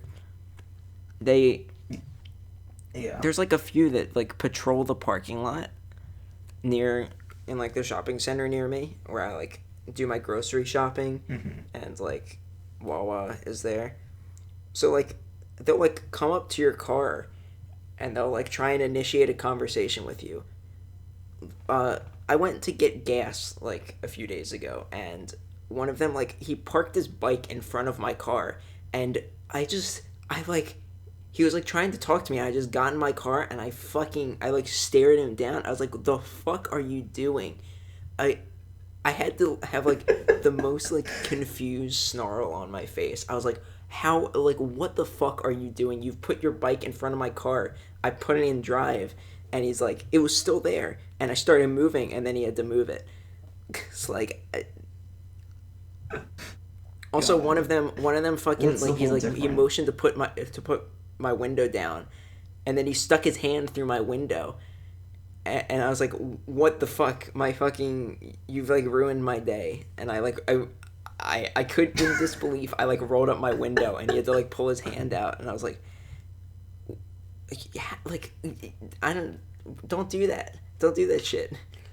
It's a great way to immediately piss me off. Yeah.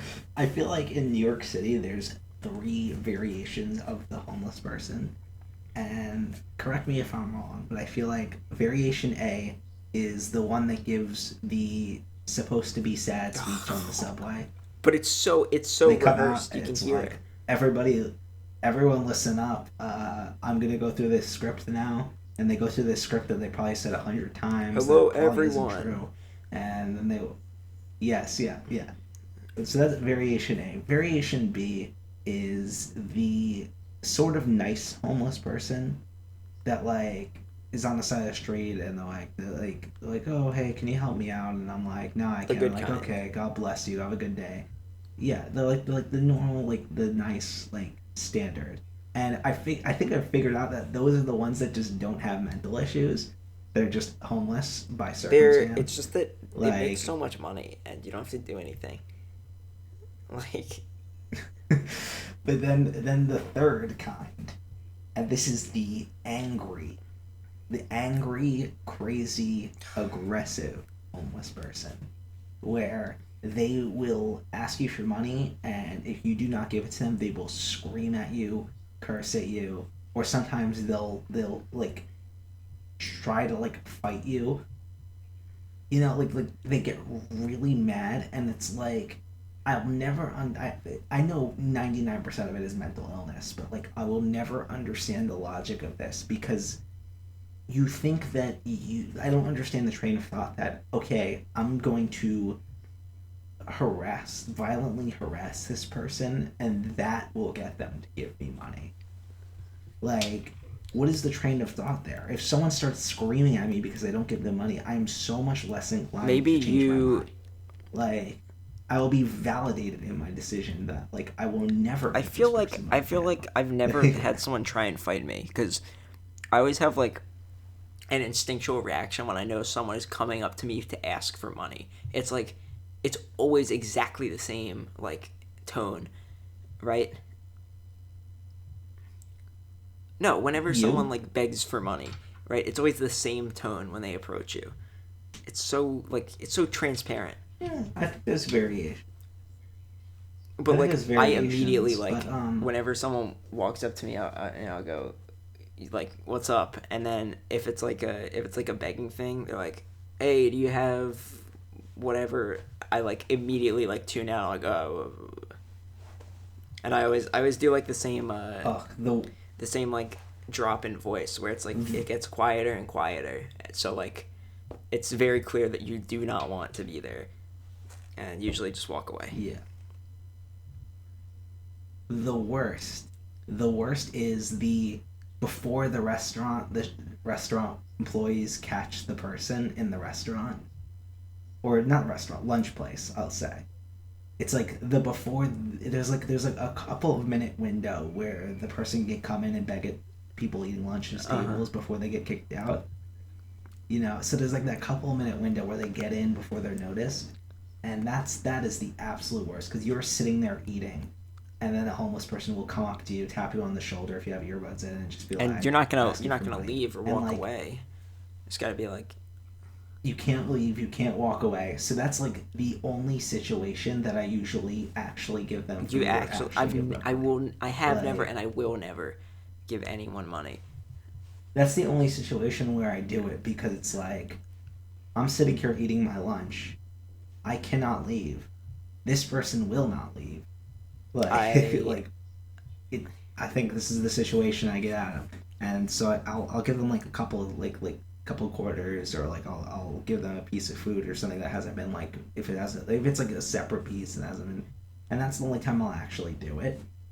While like, and it's always like a couple minute window that you get caught in where it's like, oh shit, they didn't get caught yet, and then when they do get caught, they're immediately like shoot out, and I just refuse to look at anyone while I'm eating. it's like what I did with. Did I tell you the story of the child that came up to me in the airport? Wait, what? So I was in the airport last time I was visiting Florida, and I was going to go down to Florida. I was playing Breath of the Wild on my Switch. And this little kid comes up to me and he's like, "Are you playing Zelda?" And I just pretended Why? he wasn't there, and I just kept. It was a playing kid. and just did not say anything. It was a kid. Usually, I don't know why. I was just in this mood where I'm like, I don't want to talk to you. I'm just gonna pretend you're not there, and I just pretended he wasn't That there. is And kind he of just mean. walked away. You're kind of a dick. I'm not gonna lie. I'm a dick. I'm a dick. That's a Larry David move. Yeah, I'm a gamer. And then the mom comes up to you and she's like, "Why didn't you talk to my kid?" And I'm like, I was busy. I would turn to them. I said, "You should tell your I kid don't not know. to talk I to feel strangers." like I'd like if a child was like, "Wow, you're playing a game," I'd be like, "Yeah, it's a cool game." Not like, Yeah, I feel like I normally would, but just in this one time, there was something about this kid that rubbed me the wrong way. I don't know. Maybe I'm crazy. I also feel like the "don't talk to strangers" thing is the biggest bullshit ever because you need to talk to strangers. no, to never survive. talk to strangers. Like that is life. Like life works by talking to strangers. Josh, it's for children. It's so children don't do it. Although it is stupid. Like this. I remember when I was a very little kid, and this woman came out to. This was a very small child. This woman came out to me in a bookstore. It was like this old lady, and she asked me. She asked me to like help her find something, and I just ran away screaming. Man, I did. My I did dad the came same over, he's thing. like, "I'm so sorry." When I was like 20. Actually, I do it every time I talk to someone new. No, speaking of that, I had a really nice conversation with the person making my sandwich at Publix today about Melee. Oh yeah. There How was no long was the line. line? So like it was Oh, actually man. pretty casual. It was good. Okay, good. Have we talked about like the Publix, what we call the Publix fallacy, on What's the on the show, when you get in line. where it's like you have to multiply each person online by the time it would take Yeah. for 10. So like if there's 3 people in front of you on a Publix subline, just to explain this to the people listening, you have to account that as 30 people are in front of you on the line. And that's how you have to make your decision whenever you're at Publix. So I'd say if there's Usually what I do is like any more than like two is stretching it, but like any more than two, I will not get on the slide. I think three's the cutoff for me. Publix somehow It's has just like the best sandwiches, yet no infrastructure to make them. it is just absurd to me that they offer this service.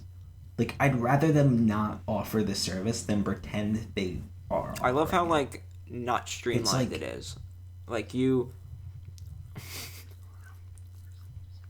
Like a person will just walk away for like 10 minutes and then come back and finish your sandwich. but you like ask for the But- bread and they go and they get the bread and they're like, you want any, uh, like you want any, like mayo on it? And it's like, all right, they put the mayo on.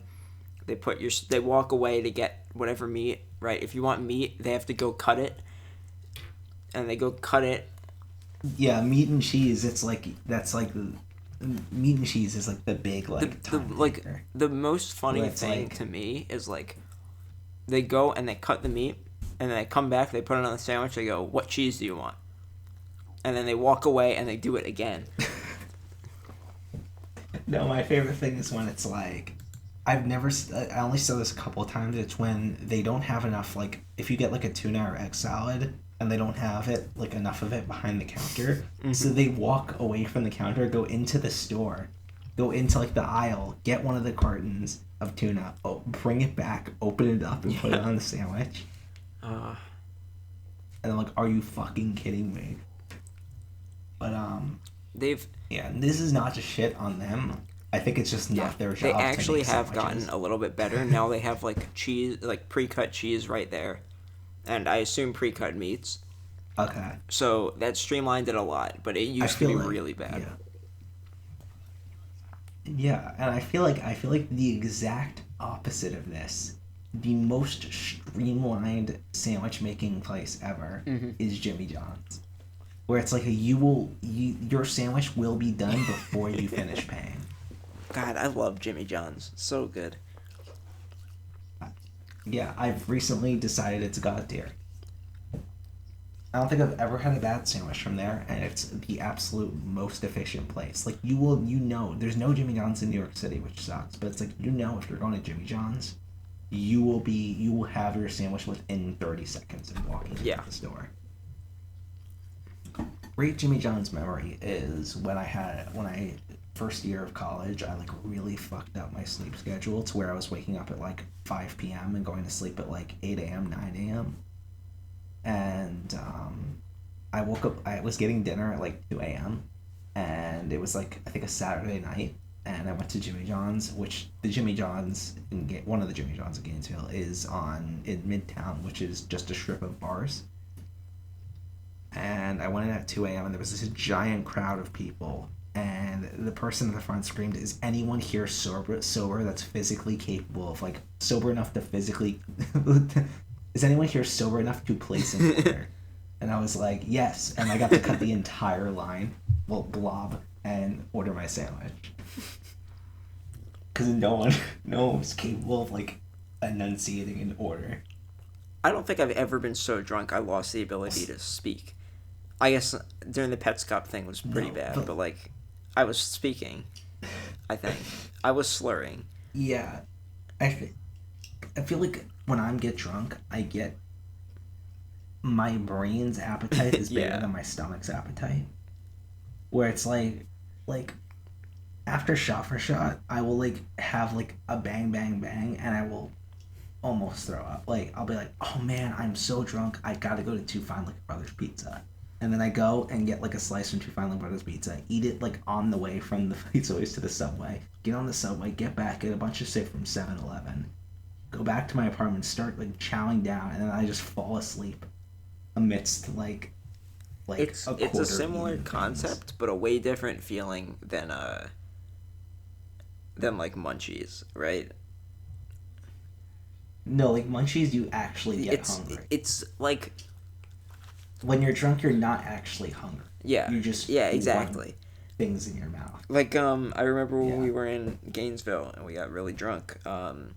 Like that was probably the best pizza I've ever tasted, and it was like just some Papa John's, right? Yeah.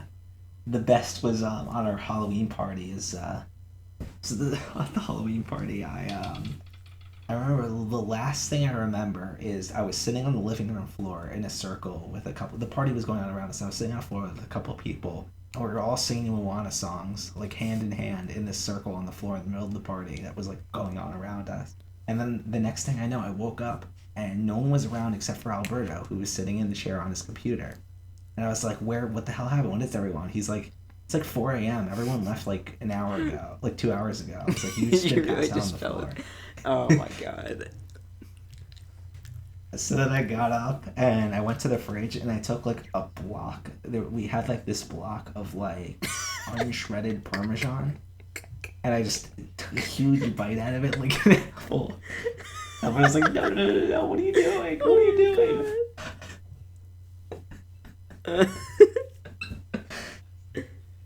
Okay, that's the best feeling is when you Yeah. wake up still drunk. Man, alcohol is so fun. There's a threshold though. That's the lesson of There tonight. is. There's a threshold where it gets like too bad. And with that, we are almost at the 2 hour mark on this podcast. How do you like it so far? It's nowhere near over yet. We're gonna go all Okay. night long, baby.